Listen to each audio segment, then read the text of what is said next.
வாழைப்பூ உருண்டை குழம்பு செய்கிறதுக்கு முதல்ல வாழைப்பூவை இந்த மாதிரி சுத்தம் பண்ணி உள்ள இருக்க நரம்பு எடுத்துட்டு கழுவி வச்சுக்குவோம். கடலைப்பருப்பு ஒரு கப்பு, துவரம்பருப்பு ஒரு கப்பு, 4 மணி நேரம் தண்ணியில் ஊற வச்சு வச்சுக்குவோம். இந்த கடலைப்பருப்பை நல்லா இந்த மாதிரி தண்ணியை வடிச்சிட்டு இதை மிக்சியில் போட்டு அரைச்சிடும்.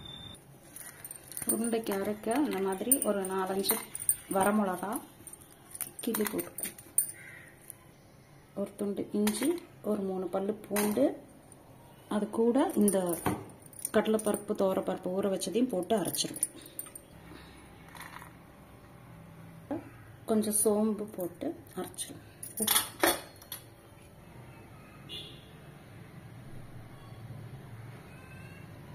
இந்த மாதிரி கொஞ்சம் திப்பியாக அரைச்சிட்டு இதை எடுத்துட்டு இதில் நம்ம வாழைப்பூ ஒரு வானலியில் கொஞ்சம் எண்ணெய் விட்டுட்டு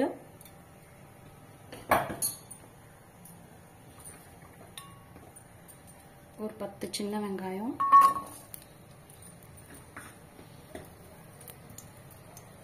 ஒரு 4 பூண்டு, வெள்ளை பூண்டு, ஒரு சின்ன துண்டு இஞ்சி, கொஞ்சம் சோம்பு, தேங்காய் ஒரு 1/2 மூடி போட்டு வணக்கி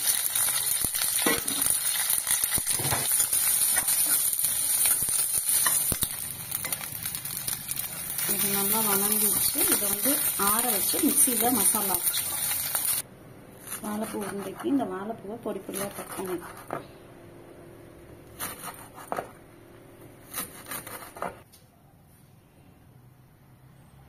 நம்ம அரைச்சி வச்சிருக்க கடலைப்பருப்பு துவரம்பருப்பு அந்த இதுக்கு பருப்பு உருண்டைக்கு தேவையான அளவு உப்பு போட்டுக்குவோம். வெங்காயம் வாழைப்பூ நறுக்குனதை அந்த மாவில் போட்டு பிணைஞ்சிடும்.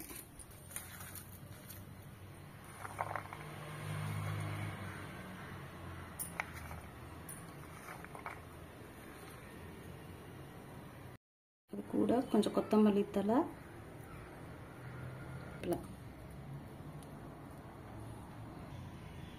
அந்த மாவில் பாதியை இந்த மாதிரி உருண்டை குழம்புக்கு உருட்டி வச்சிருக்கேன். மிச்ச பாதியில் பக்கோடா போட்டுக்குவோம். மசாலாவுக்கு நம்ம வணக்கி வச்ச தேங்காய், வெங்காயம், வெள்ளைப்பூண்டு இதெல்லாம் போட்டு அரைச்சிடுவோம். மிக்சியில் போட்டு அரைச்சிடுவோம். தேங்காயை இந்த மாதிரி ஒரு ஃபைன் பேஸ்ட்டாக அரைச்சி வச்சுக்குவோம். இப்போ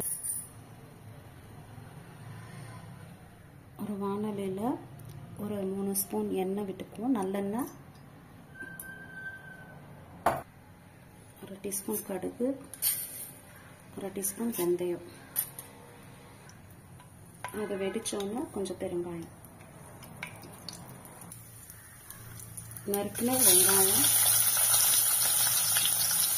கொஞ்சம் வணங்கி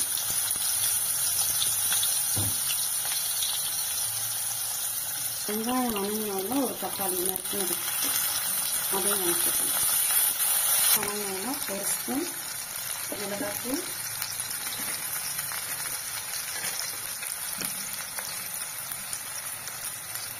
1/2 ஸ்பூன் காஷ்மீரி மிளகாத்தூள்,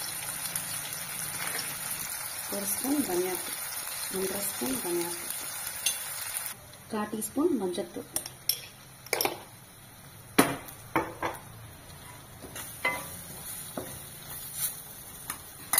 இதில் நம்ம கரைச்சி வச்சிருக்க ஒரு எலுமிச்சம்பழ சைஸ் புளியை கரைச்சி அதில் ஊற்றிடும்.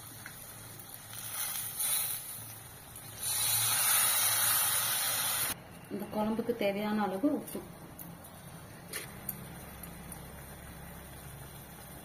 இது நல்லா இந்த மாதிரி கொதிச்சோம்னா அரைச்சி வச்ச தேங்காய் பேஸ்ட்டை அதில் போட்டுரும்.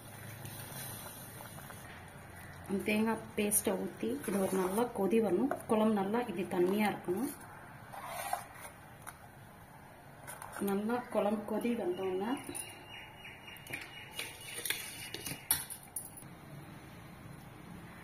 குழம்பு கொதிச்சோன்னா நம்ம உருட்டி வச்ச உருண்டையை அதில் போட்டு வேக வச்சிடலாம். வேக வச்சும் போடலாம், இப்படியும் போடலாம்.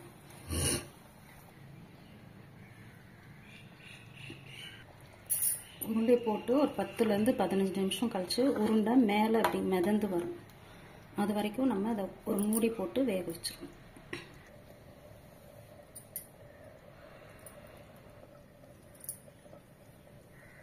இது நல்லா கொதிச்சு இந்த உருண்டை மேலே மிதந்து வந்துருச்சு. இப்போ கொஞ்சம் கொத்தமல்லி தழை கருவேப்பிலை தூவி இதை இறக்கிடலாம்.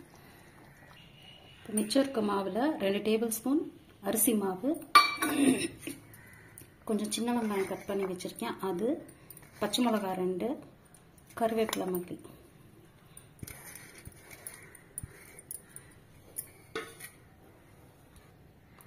கால் டீஸ்பூன் உப்பு சேர்த்துக்கோம். ஏற்கனவே உப்பு போட்டிருக்கோம். இப்போ நம்ம போட்ட அரிசி மாவுக்காண்டி கொஞ்சோண்டு உப்பு போட்டுருக்கோம்.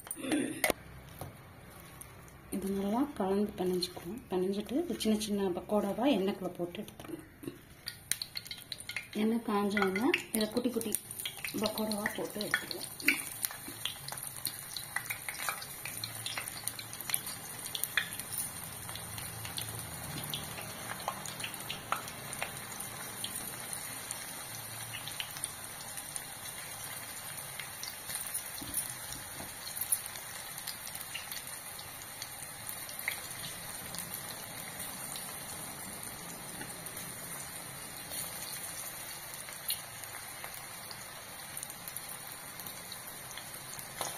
ஒரு பக்கம் வந்தோன்னா நல்லா திருப்பி போட்டு அடுத்த பக்கமும் நல்லா செவந்து வரப்போ எடுத்துடலாம்.